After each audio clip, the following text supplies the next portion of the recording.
JR Reparos, oficina especializada. Fala pessoal, dando início aqui em mais um vídeo, na nossa oficina. Hoje recebemos aqui esse Cruze ano 2018. É um carro que chegou pra gente aqui com bastante barulho na direção. O carro não tem defeito eletrônico, pessoal, mas tem um barulho bem grande. Vou dar uma partida nele aqui pra vocês verem.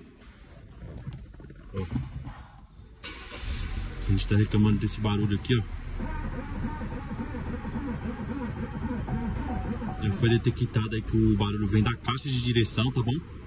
Agora vamos desmontar ele aqui, fazer o reparo e em breve eu volto mostrando o resultado final para vocês. Aí pessoal, o carro já tá desmontado aqui, ó.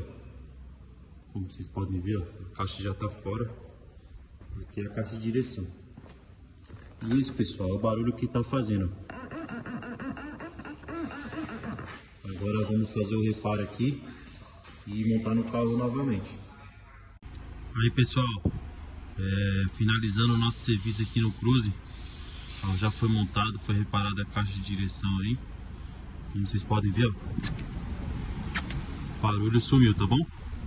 Carro finalizado aí, pessoal, serviço feito, tá bom? Na caixa de direção, sem barulho nenhum.